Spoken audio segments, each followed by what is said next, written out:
What is going on to all my Shazam fans out there, and welcome back to my channel. My name is Elliot and this is MovieFiles. We are here with a very special and very early movie review for Shazam Theory of the Gods. Now I say special and early because I'm recording this on December 20th, 2022. Now, I didn't go into a time machine, but your boy was able to be a part of his very first ever test screening experience. So I'll be talking about that briefly at the top of the review, but we'll also be talking about the film, obviously, the pros, the cons.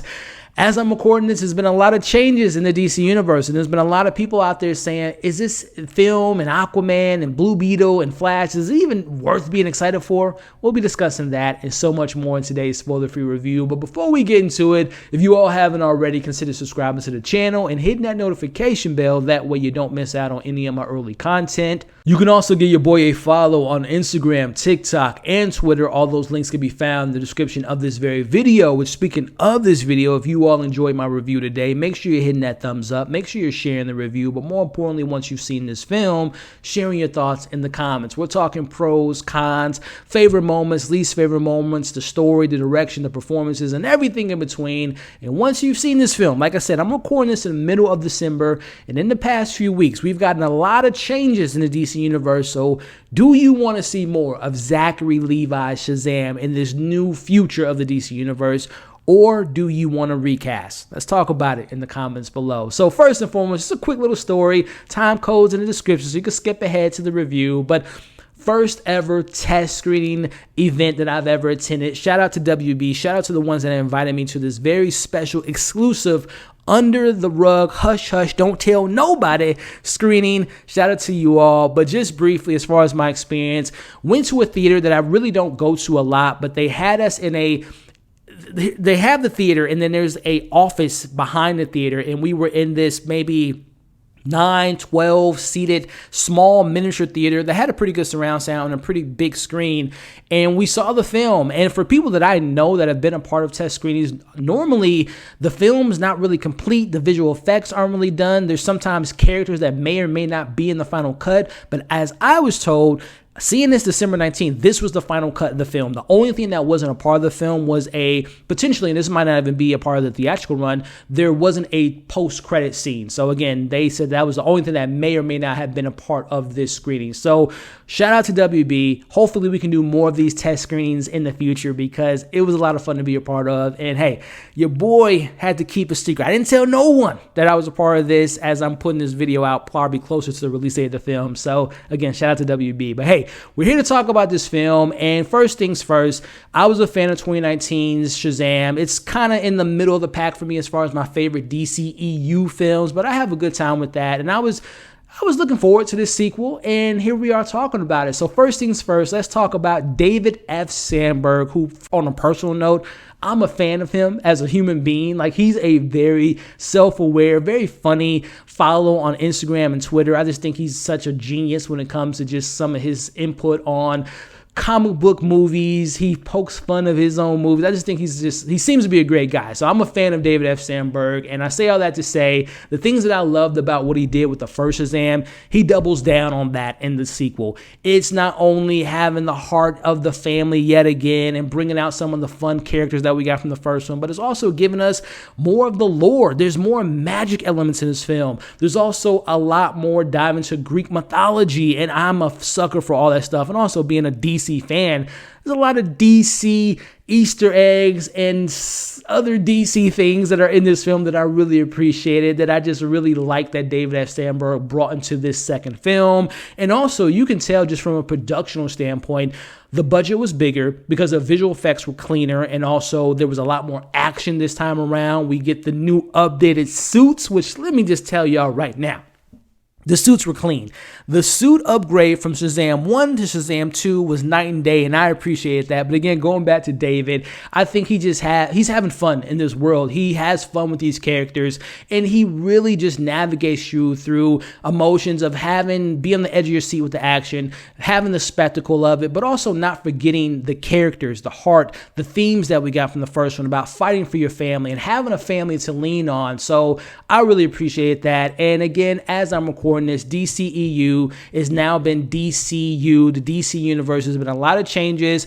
If this is David F. Sandberg's last time directing these characters, directing this world, I hope that James Gunn and Peter Safran, they bring him back to maybe do some other characters or Justice League Dark, because he has those dark type of vibes to him, being the director of Annabelle Creation, being the director of Lights Out, and he has his horror vibes that are definitely in this sequel. So I hope that they can bring him back in the fold if this is indeed his last time directing a DC project with the Shazam family. So shout out to him, but also transitioning back into what made this fun and what made this entertaining, going back to me being a horror fan. Like I mentioned in a lot of my reviews, I'm a big horror fan. David F. Sandberg knows how to not only having the family fun elements, but he also gives you a tinge of horror, like we got in the first one with the 7 deadly sins and that scene with those creatures eating the heads off of the execs in the boardroom. We get something similar to that in this sequel, but there are more Greek creatures that are involved in that type of flavor. So I definitely appreciated the horror beats in this film, but also going back to the heart of the movie. The family's back, man, and I really enjoyed the foster parents. I enjoy the foster family, the brothers and sisters of Billy Batson, and shout out to Darla, who's fantastic, and also shout out to Meagan Good, who's also, I just like that character, Darla, and her as a kid, and also the adult version of her. She's great, but again, going back to just that appreciation of the family elements and what really stood out to me in that first one and doubling down in the sequel, and pivoting over to the characters that really stood out to me in this film, whether it be the Djimon Hounsou as the wizard, who has a lot more to do in this sequel, and there's a lot more of him being paired with some unexpected characters in the sequel that I appreciated, so shout out to him. Also, shout out to the villains, man. I was a fan of Dr. Savannah in the first one, and I am a big fan of the Daughters of Atlas in this sequel, played by Helen Mirren, who is a G in this movie. Like, she wasn't playing no games, and I really appreciated what her and her sister's motives were. It was very a la General Zod with Man of Steel. Like, we want our particular people, our particular family to be brought back. So they're fighting for what, and again, what makes a good villain in my eyes, fighting for something that you believe in. You think you're the hero of your own story. So I appreciated what Helen brought to the role. Also, Lucy Liu as one of the villains. Number one, we need more of her in more movies, and also more roles of her being a villain, whether it's in Kill Bill or this. She's the more aggressive sister in the situation. She gets things done in a very different manner, but she was great. And speaking of great, every time I've seen this young lady, she just blows me away. I'm talking about Rachel Zegler, who plays Anne in this movie. I saw the reveal from her a mile away, but neither here nor there. She just has this tenderness to her character and this badass nature to her character.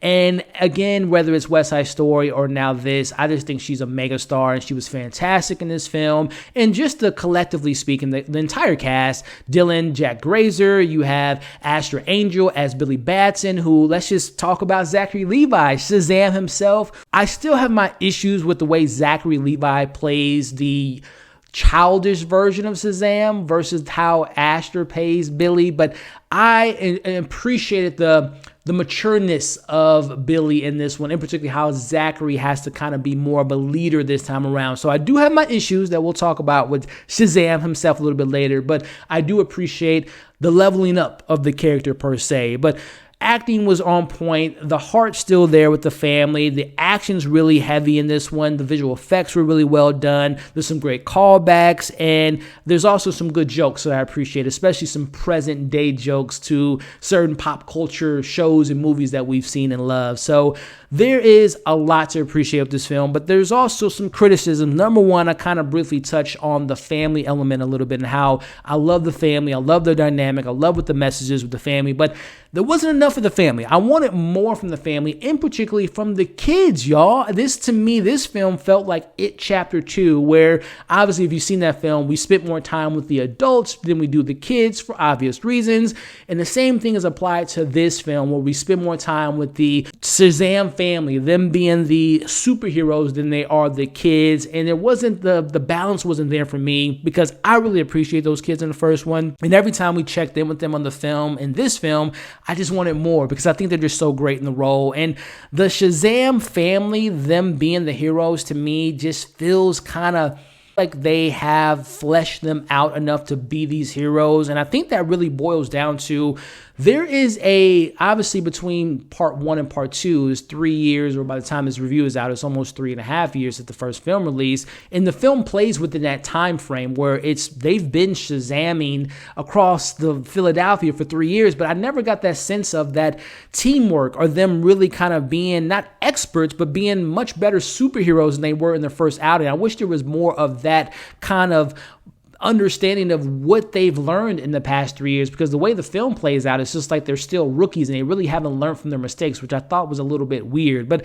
again, I wanted more of the kids, wanted more of the family. And speaking wanted more of Billy Batson, they shafted my man Angel Astor. He's really not in the film. More so, like Freddy is almost the lead of this movie. Like he has more scenes than Billy Batson himself, which to me is so baffling because I'm not the biggest comic book reader of the Shazam character. I'm a big comic book DC fan, but I haven't really read a lot of DC comics. But I've seen my fair share of Billy Batson in the animated films and whatnot. But man, Billy's rarely in this movie. And it was kind of frustrating because it's a particular part of Billy's life where he's 17, going on 18. He's kind of maturing. He's going through some dilemmas of potentially being aged out of this foster system and in his home. And I really liked those elements where they were going, but it just wasn't enough of Billy in that whole story, which was a shame to me. And like, listen, I like Freddy. I think Dylan is great in the role, but too much Freddy, not enough Billy. Let me know what you all thought about that, which also brings me to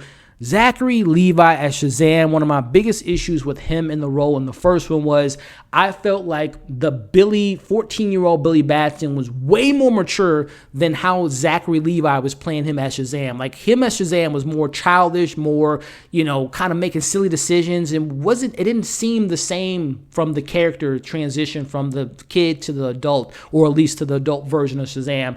It's not as bad as it was as in the first one with the second one, but there's still moments where I'm like, the personalities don't match up. But in particularly going to Shazam, I don't know why they chose to make him dumb. I'm an idiot. Now listen, when I say dumb, I can have fun with a character, a superhero character, or a character in general that might not be the smartest on the bunch or might not have the most intelligent ideas. But the thing about Billy Batson that they establish in these films is he has street smarts. He knows how to escape the system. He knows how to get away from police. But the way Zachary Levi plays Shazam in this sequel, there is a level of maturity. He does have to step up as a leader, but I feel like there were too many moments where the film makes him seem stupid. Like the moments where he feels like an airhead. And I'm like, hold on. He has the power of Solomon, which they address that in the film. But I'm just like, the man's more smarter than that. And even if he doesn't have the intellect per se, he still has the street smarts that Billy Batson has. And I don't think Zachary Levi plays that off well. And I don't think the film does him any justice in that department. So I was kind of disappointed by that element. And also going back to disappointment, there's a lot of jokes in this film, which I appreciated, but there were too many jokes at points that took away from the seriousness of the situation at hand. So those are my main pros. Those are my main cons. Before I give you all my overall thoughts of the film and my score, if you haven't already, just a friendly reminder to like, share, comment, subscribe. Overall, Shazam! Fury of the Gods, it's a lot of fun. Listen, it doubles down on all the stuff that the first one had, plus adding more to the magic, the lore, the mythology,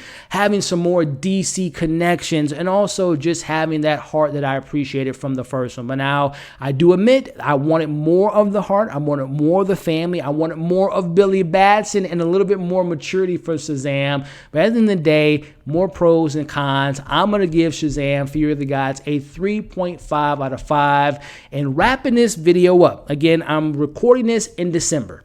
The way it's looking, I think this is the last time we're going to see this character, which I'm okay with, if I'm being honest with you, but I do want more of David F. Sandberg in the DC universe. And by the time this video is out, who knows whatever the announcement is going to be. Before I even press record on this video, the man, The Rock, he came out with his own comments about the future of Black Adam and him talking to Peter, as you all can see on the screen now, and James Gunn. So who knows what the future holds with this character. And I'll just say this is a particular part in this film that broke my heart and made me so happy at the same time, speaking to the greater DC universe. When you see the film, you know what I'm referring to is kind of towards the back half of the film. We'll see what happens with the DC universe. I'm a fan. I'm a DC fan through and through, so I'm on board with these new things that are going on, but we'll see what happens with Shazam. But hey, those are my thoughts on this film. Let me know yours in the comments. Again, I'm hopefully going to put this video out closer to the release date. We'll see when the embargo is, but hey, give your boy a thumbs up, like, share, comment, subscribe to the channel if you haven't already. As you can see on the screen now, come and join the community. Check out my other reviews. Check out my most recent review, and we'll catch you all on the next breakdown.